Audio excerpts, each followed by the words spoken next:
ಕೇವಲ 1 ಕಪ್ ರವೆ 10 ನಿಮಿಷ ಟೈಮ್ ಇದ್ರೆ ಸಾಕು. ಈ ರೀತಿ ಮೃದುವಾದ ರವೆ ರೊಟ್ಟಿನ ಮನೆಯಲ್ಲೇ ಮಾಡ್ಕೊಳ್ಬಹುದು.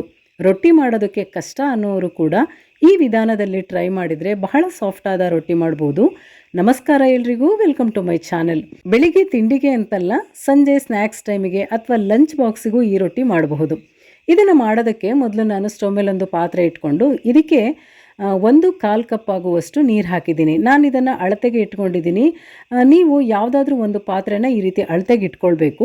ಕರೆಕ್ಟಾಗಿ 1/4 ಕಪ್ ನೀರು ಹಾಕಿದ್ದೀನಿ. ಅದಾದಮೇಲೆ ರುಚಿಗೆ ತಕ್ಕಷ್ಟು ಉಪ್ಪು ಹಾಕಬೇಕು. ಆಮೇಲೆ 1 ಟೇಬಲ್ ಸ್ಪೂನ್ ಆಗುವಷ್ಟು ಎಣ್ಣೆ ಹಾಕೋಬೇಕು. ನಾವು ಅಡುಗೆಗೆ ಬಳಸೋ ಯಾವುದೇ ಎಣ್ಣೆನ ಯೂಸ್ ಮಾಡಬಹುದು. ಇಲ್ಲಿ 1 ಸ್ಪೂನ್ ಸಾಕಾಗ್ತದೆ, 1 ಟೇಬಲ್ ಸ್ಪೂನ್ ಅಷ್ಟು ಹಾಕಿದ ಮೇಲೆ ಇದನ್ನು ಒಂದು ಸಲ ಮಿಕ್ಸ್ ಮಾಡಿಕೊಂಡು ಕುದಿಯೋದಕ್ಕೆ ಬಿಡಬೇಕು. ಇವಾಗ ನೀರು ಕುದೀತಿದೆ ನೋಡಿ. ನಾನೀಗ ಅದೇ ಕಪ್ಪಲ್ಲಿ 1 ಕಪ್ ಚಿರೋಟಿ ರವೆ ಹಾಕ್ತಾಯಿದ್ದೀನಿ. ಇಲ್ಲಿ ಚಿರೋಟಿ ರವೆ ಇಲ್ಲ ಅಂತ ಹೇಳಿದ್ರೆ ನಾವು ಉಪ್ಪಿಟ್ಟಿಗೆ ಬಳಸ್ತೀವಲ್ಲ, ಆ ರವೆನ ಮಿಕ್ಸರಲ್ಲಿ 1-2 ಸುತ್ತು ತಿರುಗಿಸಿ ಹಾಕ್ಕೊಳ್ಬೋದು. ಈಗ ಫ್ಲೇಮನ್ನು ಕಂಪ್ಲೀಟಾಗಿ ಸಣ್ಣ ಮಾಡ್ಕೋಬೇಕು. ಆಮೇಲೆ ಈ ರೀತಿ ತಿರುಗಿಸ್ಕೋಬೇಕು. ಲೋ ಫ್ಲೇಮಲ್ಲೇ ನಾವು ಈ ರೀತಿ ಮಿಕ್ಸ್ ಮಾಡ್ಕೊಳ್ತಾ ಇದ್ದರೆ 1-2 ನಿಮಿಷಕ್ಕೆ ಇದು ಬೆಂದು ಬಿಡ್ತದೆ. ಆಮೇಲೆ ರವೆ ಹಾಕಿದ ತಕ್ಷಣ ಇದು ಗಂಟಾಗ್ತದೆ, ಆ ಥರ ಎಲ್ಲ ಏನು ಟೆನ್ಷನ್ ಬೇಡ, ಹಾಗೇನೂ ಆಗೋದಿಲ್ಲ ಇದು. ನೋಡಿ, ಈಗ ಇದು ಬೆಂದಿದೆ. ನಾನು ಫ್ಲೇಮ್ ಆಫ್ ಮಾಡ್ತೀನಿ. ಆಫ್ ಮಾಡಿಕೊಂಡು 1 ನಿಮಿಷ ಇದನ್ನು ಒಂದು ಮುಚ್ಚಳ ಮುಚ್ಚಿ ಬಿಡಬೇಕು, ಸಾಕು. ಈ ರೀತಿ ಮುಚ್ಚಳ ಮುಚ್ಚಿದ್ರೆ ಆ ಬಿಸಿನಲ್ಲೇ ಇನ್ನೂ ಚೆನ್ನಾಗಿ ಬೇಯ್ತದೆ ಇದು. ಇವಾಗ ಇದನ್ನು ನಾನೊಂದು ಪ್ಲೇಟಿಗೆ ಹಾಕ್ಕೊಳ್ತೀನಿ. ನಾವು ಸ್ವಲ್ಪ ಬಿಸಿ ಇರುವಾಗಲೇ ಇದನ್ನು ಕಲಿಸ್ಕೋಬೇಕು. ಚಪಾತಿಗೆ ಅಥವಾ ರೊಟ್ಟಿಗೆ ನಾವು ಬೇರೆ ಅಕ್ಕಿ ಹಿಟ್ಟಲ್ಲೆಲ್ಲ ನಾದ್ತೀವಲ್ಲ, ಅದೇ ರೀತಿ ಇದನ್ನು ನಾದ್ಕೋಬೇಕು ಚೆನ್ನಾಗಿ. ಮತ್ತು ತುಂಬ ತಣ್ಣಗಾಗೋದಕ್ಕೆ ಬಿಡೋದು ಬೇಡ. ನಾವು ಕೈಯಿಂದ ಮುಟ್ಬೋದು, ಇದನ್ನು ನಾದ್ಬೋದು. ಅಷ್ಟು ಬಿಸಿ ಇದ್ದರೆ ಸಾಕು. ಇದನ್ನು ಚೆನ್ನಾಗಿ ನಾದ್ಕೋಬೇಕು. ಆಮೇಲೆ ನಾವಿಲ್ಲಿ ಹಾಕಿರೋ ನೀರು ಇಷ್ಟೇ ಸಾಕಾಗ್ತದೆ. ಒಂದು ವೇಳೆ ಇದನ್ನು ಕಲಿಸೋವಾಗ ನಮಗೇನಾದರೂ ಗಟ್ಟಿ ಅಂತ ಅನಿಸಿದ್ರೆ ಒಂಚೂರು ನೀರು ಹಾಕ್ಕೋಬೇಕು. ಆದರೆ ನೀರು ಹಾಕೋ ಅವಶ್ಯಕತೆ ಬರೋದಿಲ್ಲ, ಇದು ಕರೆಕ್ಟಾಗಿರ್ತದೆ. ಈಗ ನಾನು ಇದನ್ನು ನಾದಿ ರೆಡಿ ಮಾಡಿ ಇಟ್ಕೊಂಡಿದ್ದೀನಿ ನೋಡಿ.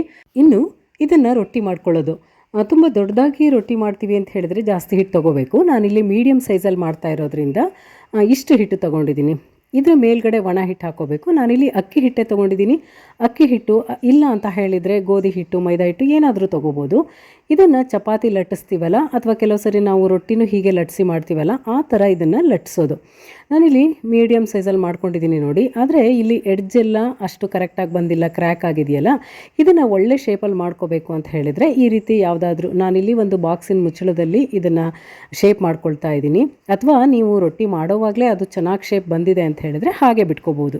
ಇಷ್ಟು ಮಾಡಿದರೆ ರೊಟ್ಟಿ ತುಂಬ ಚೆನ್ನಾಗಿ ರೆಡಿ ಆಗುತ್ತೆ ನೋಡಿ. ಒಳ್ಳೆ ಶೇಪಲ್ಲಿ ಕೂಡ ಬಂದಿದೆ. ಈಗ ನಾನು ಇದನ್ನು ಕೈಯಲ್ಲಿ ಹಿಡ್ಕೊಂಡು ತೋರಿಸ್ತೀನಿ ನೋಡಿ, ಎಷ್ಟು ತೆಳ್ಳಗೆ ಎಷ್ಟು ಚೆನ್ನಾಗಿದೆ ಅಂತ. ಮಧ್ಯ ಒಂದು ಕಡೆ ಕೂಡ ಕ್ರ್ಯಾಕ್ ಆಗಲಿಲ್ಲ, ಆಗೋದು ಇಲ್ಲ.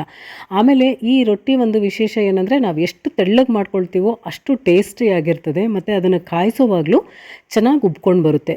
ಇವಾಗ ಇನ್ನೊಂದು ರೊಟ್ಟಿನ ಕೂಡ ಇದೇ ವಿಧಾನದಲ್ಲಿ ಮಾಡ್ಕೊಳ್ಳೋದು. ಮೀಡಿಯಮ್ ಸೈಜಲ್ಲಿ ಲಟ್ಟಿಸ್ಕೊಂಡು ಒಂದೊಳ್ಳೆ ಶೇಪ್ ತಂದ್ಕೊಂಡು ರೆಡಿ ಮಾಡಿಟ್ಕೋಬೇಕು. ಒಂದು ಸಲ ಹಿಟ್ಟು ಎಷ್ಟಿದೆಯೋ ಅಷ್ಟನ್ನು ರೊಟ್ಟಿ ಮಾಡಿಟ್ಕೊಂಡು ಇನ್ನು ಕಾಯಿಸ್ಕೊಳ್ಳೋದು. ರೊಟ್ಟಿನ ನಾನು ಕೈಯಲ್ಲಿ ಹಿಡ್ಕೊಂಡಿದ್ದೀನಿ. ಇದನ್ನು ನೋಡಿ, ಈ ರೀತಿ ಫೋಲ್ಡ್ ಮಾಡಿದ್ರೂ ಕೂಡ ಒಂಚೂರು ಕಟ್ಟಾಗಲ್ಲ, ಚೆನ್ನಾಗಿ ಬರುತ್ತೆ. ಒಂದು ಕಡೆ ಹಂಚನ್ನು ಕಾಯೋಕ್ಕಿಟ್ಟಿದೆ, ಹಂಚು ಚೆನ್ನಾಗಿ ಕಾದಿದೆ. ನಾನು ಲಟ್ಟಿಸ್ಕೊಂಡಿರೋ ರೊಟ್ಟಿನ ಹಂಚಿಗೆ ಹಾಕಿ ಮೇಲ್ಗಡೆ 1 ಸ್ಪೂನ್ ನೀರನ್ನು ಹಾಕಬೇಕು. ಹೀಗೆ ಒಂಚೂರು ನೀರು ಹಚ್ಚಿ ತಿರುಗಿಸಿ ಹಾಕಿ ಈ ರೀತಿ ಪ್ರೆಸ್ ಮಾಡ್ತಾ ಇದ್ರೆ ಇದು ಚೆನ್ನಾಗಿ ಉಬ್ಕೊಂಡು ಬರುತ್ತೆ. ಬೇರೆ ಅಕ್ಕಿ ರೊಟ್ಟಿ ಆಮೇಲೆ ಜೋಳದ ರೊಟ್ಟಿ ಎಲ್ಲ ಉಬ್ಬತ್ತಲ್ಲ, ಅದೇ ರೀತಿ ಬರುತ್ತೆ ನೋಡಿ. ಮತ್ತು ಇದು ಬೇಯೋದಕ್ಕೂ ತುಂಬ ಟೈಮ್ ಏನು ಬೇಡ. 1-2-3 ಸಲ ಅದನ್ನು ತಿರುಗಿಸಿ ಹಾಕಿ ಬೇಯಿಸ್ಕೊಂಡು ತೆಗೆದಿಟ್ಕೊಂಡ್ರೆ ಆಯಿತು. ಈಗ ನಾನು ಇನ್ನೊಂದು ರೊಟ್ಟಿ ಹಾಕಿ ತೋರಿಸ್ತಾ ಇದ್ದೀನಿ. ಇದನ್ನು ಕೂಡ ಹಾಗೇ ಹಂಚಿಗೆ ಹಾಕಿದ ಮೇಲೆ ಒಂದು ಚೂರು ನೀರು ಹಚ್ಚಬೇಕು. ಹಚ್ಚಿ ತಿರುಗಿಸಿ ಹಾಕ್ಕೊಂಡು ಸ್ವಲ್ಪ ಪ್ರೆಸ್ ಮಾಡ್ತಾ ಇರಬೇಕು. ಈಗ ನಾನು ಸೈಡಿಂದ ತೋರಿಸ್ತಾ ಇದ್ದೀನಿ ನೋಡಿ, ಎಷ್ಟು ಚೆನ್ನಾಗಿ ಉಬ್ಕೊಂಡು ಬಂದಿದೆ ಅಂತ. ಇದೇ ರೀತಿ ಎಲ್ಲ ರೊಟ್ಟಿನೂ ಒಂದು ಸಲ ಮಾಡಿ ತೆಗೆದಿಟ್ಕೋಬೇಕು. ನಾನೀಗ ಅಷ್ಟು ರೊಟ್ಟಿ ಮಾಡಿಟ್ಕೊಂಡಿದ್ದೀನಿ. 1 ಕಪ್ ರವೆ ತೊಗೊಂಡಿದ್ದೆ ನೋಡಿ. ಮೀಡಿಯಮ್ ಸೈಜಲ್ಲಿ ಮಾಡ್ಕೊಂಡಿರೋದ್ರಿಂದ ಇಷ್ಟೊಂದು ರೊಟ್ಟಿ ಆಗಿದೆ. ನಾನೀಗ ಕೈಯಲ್ಲಿ ಅದನ್ನು ಫೋಲ್ಡ್ ಮಾಡಿ ತೋರಿಸ್ತಾ ಇದ್ದೀನಿ. ಎಷ್ಟು ಸಾಫ್ಟ್ ಆಗಿದೆ ಅಂತ ನೋಡಿದ್ರೇ ಗೊತ್ತಾಗುತ್ತೆ. ಬೆಳಿಗ್ಗೆ ತಿಂಡಿಗೆ ಅಥವಾ ಸಂಜೆ ಸ್ನ್ಯಾಕ್ಸ್ ಟೈಮಿಗೆ ಮಾಡ್ಬೋದು. ಇನ್ನೂ ಹೆಚ್ಚಾಗಿ ಇದನ್ನು ಲಂಚ್ ಬಾಕ್ಸಿಗೆ ಮಾಡ್ಕೋಬೋದು. ಯಾಕೆಂದರೆ ಇದು ಬೆಳಗ್ಗೆ ಮಾಡಿರೋ ರೊಟ್ಟಿ ಹೀಗೆ ಸಂಜೆವರೆಗೆ ಸಾಫ್ಟ್ ಆಗಿಯೇ ಇರುತ್ತೆ. ಮಕ್ಕಳಿಗಾಗಲಿ ದೊಡ್ಡವರಿಗಾಗಲಿ ಲಂಚ್ ಬಾಕ್ಸಿಗೆ ಇದನ್ನು ಟ್ರೈ ಮಾಡಿ.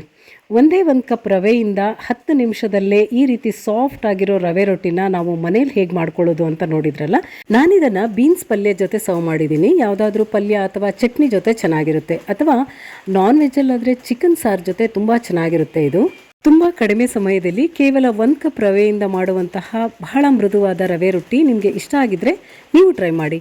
ಹಾಗೆಯೇ ನಿಮ್ಮ ಫ್ಯಾಮಿಲಿ ಮತ್ತು ಫ್ರೆಂಡ್ಸ್ಗೆ ವಿಡಿಯೋನ ಶೇರ್ ಮಾಡಿ. ನೀವಿನ್ನೂ ನಮ್ಮ ಚಾನೆಲ್ನ ಸಬ್ಸ್ಕ್ರೈಬ್ ಮಾಡ್ಕೊಂಡಿಲ್ಲ ಅಂದರೆ ಈಗಲೇ ಸಬ್ಸ್ಕ್ರೈಬ್ ಮಾಡ್ಕೊಳ್ಳಿ. ಇನ್ನೊಂದಷ್ಟು ಹೊಸ ಹೊಸ ವಿಷಯಗಳ ಜೊತೆ ಸಿಗೋಣ. ಶುಭವಾಗಲಿ. ನಮಸ್ಕಾರ.